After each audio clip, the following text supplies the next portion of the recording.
दोस्तों, स्वागत है आपके अपने चैनल ऑनलाइन एजू एरा पर। आज हम खनिजों का वितरण पढ़ेंगे।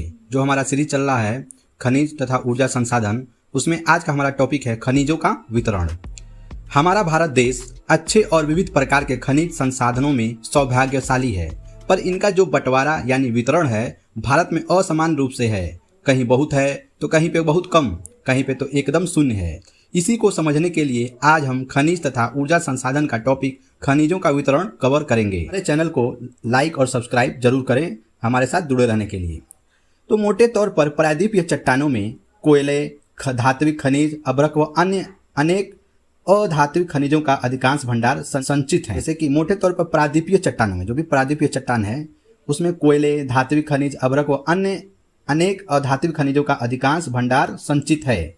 उसके बाद प्रायद्वीप के पश्चिम और पूर्वी पार्श्वों यानी एक तरफ या किनारे साइड में गुजरात और असम की तलछटी चट्टानों में अधिकांश खनिज तेल निक्षेप वाले पाए जाते हैं। अधिकांश जो खनिज होते हैं तेल निक्षेप वाला पाए जाते हैं गुजरात और असम की तलछटी चट्टानों में।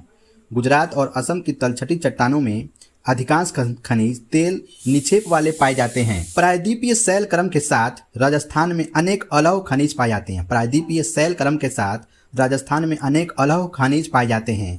उत्तरी भारत के विस्तृत जलोढ़ मैदान आर्थिक महत्व के खनिजों से बिल्कुल नागड़ विहीन शून्य है।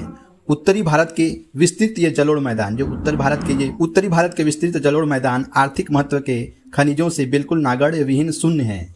ये जो विभिन्नताएं पाई जा रही हैं भारत के खनिज का वितरण में अंतर्ग्रस्त भूगर्भिक संरचना, प्रक्रियाओं और समय के कारण पाई जा रही हैं। क्योंकि ये अंतर्ग्रस्त भूगर्भिक संरचना जो घटनाएं हुई हैं, प्रक्रियाएं हुई हैं और समय के कारण, उनके बीच में जो समय अंतराल है, इसके कारण इनमें विभिन्नताएं और कहीं ज़्यादा कहीं कम पाया जा रहा है। इसी के कारण आइए दोस्तों अब हम भारत में कुछ प्रमुख खनिजों के वितरण का अध्ययन करें। ये हमें सदैव याद रखना चाहिए कि खनिज का सांद्रण उत्खनन की सुगमता और बाजार की निकटता किसी संचय यानी रिजर्व की आर्थिक जीव्यता, मतलब वो कितना उसका आर्थिक महत्व है को प्रभावित करती है। वो खनिज आर्थिक रूप से कितना महत्वपूर्ण है उसको प्रभावित करती है। तो खनिज की सांद्रता, उत्खनन की सुगमता और बाजार की निकटता किसी संचय यानी रिजर्व की आर्थिक जीव्यता यानी आर्थिक उसका महत्व कितना है इसको प्रभावित करता है। अतः मांग की पूर्ति के लिए अनेक संभव विकल्पों में से चयन करना पड़ता है। अतः मांग की पूर्ति के लिए बाजार में जैसे मांग हो उसके पूर्ति के लिए अनेक संभव, मतलब क्या उसके लिए विकल्पों में से बहुत से विकल्प होते हैं, उसमें से चयन किया जाता है। ऐसे हो जाने के बाद, जब चयन हो जाता है तो ऐसे हो जाने के बाद खनिज जहाँ से निकाला जाता है तो उसे निक्षेप अथवा भंडार खदान में परिवर्तित हो जाता है। जहाँ से खनिज निकालते हैं उस स्थान को निक्षेप अथवा भंडार खदान में परिवर्तित किया जाता है, यानी हो जाता है। भारत में इन भंडार खदानों निक्षेपों में पहला देखते हैं लौह खनिज। भारत में इन भंडार खदानों और निक्षेपों में पहला देखते हैं लौह खनिज। लौह खनिज धात्विक खनिजों के कुल उत्पादन मूल्य के 3/4 भाग का योगदान करते हैं। भारत में जितने धात्विक खनिज हैं उनमें लौह खनिज 3/4 भाग का योगदान करते हैं। यह लौह खनिज जो धातु शोधन वाले उद्योग होते हैं, यह जो लौह खनिज हैं जो धातु शोधन वाले उद्योग, धंधे, कारखाने होते हैं, उनके विकास को मजबूत आधार प्रदान करते हैं। उनके विकास को क्या करते हैं? मजबूत आधार प्रदान करते हैं। जैसे कि हम देखते हैं कि कोई भी कल कारखाना होता है, कोई भी उद्योग धंधा होता है, उसमें लोहा का प्रयोग एकदम इम्पोर्टेंट रहता है। उसमें लोहा, बिना लोहा का कोई भी कल कारखाना का काम नहीं हो पाता है। तो लौह खनिज इतना इम्पोर्टेंट है। तो भारत लौह खनिज में अपने घरेलू मांग को पूरा करने के पश्चात, इसके बाद देखते हैं दोस्तों, भारत जो है लौह खनिज में अपने घरेलू मांग, मतलब भारत में जितने भी डिमांड है लौह खनिज का, उसको पूरा करने के पश्चात बड़ी मात्रा में धात्विक खनिजों का निर्यात करता है। बड़ी मात्रा में यह लौह खनिज धातु का खनिजों का निर्यात करता है, मतलब दूसरे देशों में बेचता है, भेजता है यानी बेचता है बड़ी मात्रा में लौह खनिज को। तो अब देखते हैं दोस्तों लौह अयस्क क्या होता है। आयरन ओर, लौह अयस्क एक आधारभूत खनिज है। लौह अयस्क एक आधारभूत खनिज है तथा औद्योगिक विकास का ऋण है। भारत में लौह अयस्क के विपुल संसाधन विद्यमान है, मतलब भारत में लौह अयस्क के बहुत से संसाधन विद्यमान है। भारत उच्च कोटि के लोहांश युक्त लौह अयस्क में धनी है, मतलब भारत जो है उच्च कोटि के लोहांश युक्त लौह अयस्क में धनी है। अयस्क का बारे में हमने पिछले पार्ट में बता दिया था दोस्तों, तो आप लोगों को पता होगा अयस्क क्या होता है। तो अयस्क में देखते हैं सबसे पहले मैग्नेटाइट अयस्क। लौह अयस्क का एक पार्ट है मैग्नेटाइट।